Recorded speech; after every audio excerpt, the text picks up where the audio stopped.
does your day start? You realize you've got to go to school. You're in a hurry, you get ready. It may rain, so you carry an umbrella with you. You're on your way, it starts to rain already, you have your umbrella out, you're prepared. You get, let's say, to the local train. Just as you're about to get in, it starts raining really heavily. You don't have a choice there. You think that, oh, this is too much for me, I'm just going to go home because it looks like it's going to rain a lot and I may get stuck.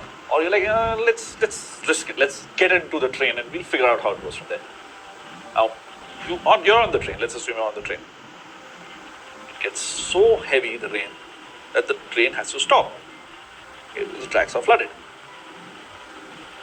This is a situation you've not been in before, but you have some sort of an idea because maybe you've seen this, or your parents have probably told you how to deal with this situation. Something that happens, you do this, you do that. You're kind of prepared for it, so it's all cool.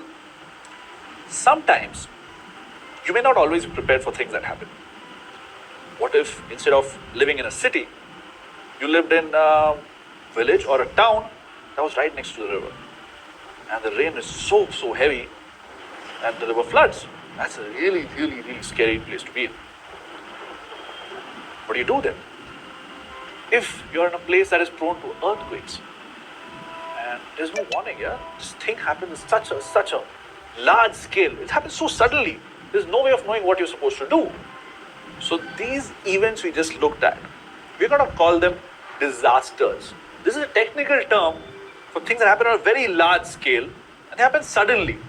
So some of these may be an act of God, or it may be because of radical elements of society, maybe because of us, or rogue governments even.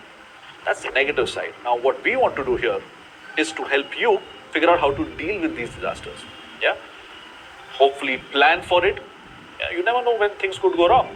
But if we plan for it, we could deal with it better. And more importantly, when the disaster actually happened, you want to minimize loss of life and property. And post that, get back to the normal way of life as soon as possible. So that's the focus of this chapter on disaster management.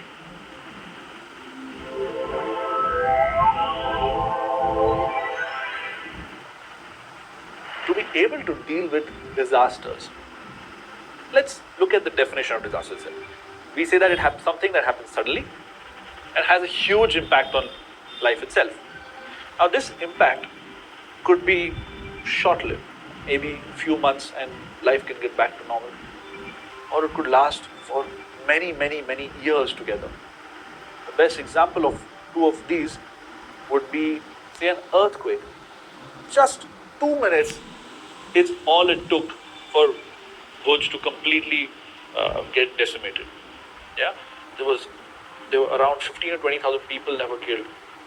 More than 4 lakh homes were destroyed. Reconstruction efforts made things back to normal pretty quickly.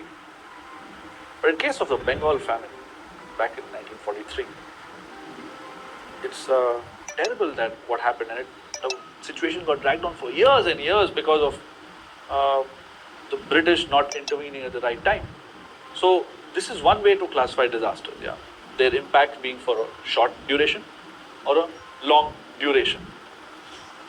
Another way to make a classification would be, you may know where I'm going to go with this. If there's something stupid that we do, we can probably prevent it. These kind of disasters are called man-made disasters, like the Bengal famine. It could have been stopped if the British government intervened in time. Now, the earthquake, the act of God, Mother Nature wreaks havoc, right? That is the other type. I'm going to divide that into two. We'll say an earthquake or a volcano or a tsunami. That is a geophysical disaster. Now, what does geophysical mean? Geo means earth, physical is some changes to the earth. So that's one way to classify it. Another act of God, so to speak, is a biological disaster.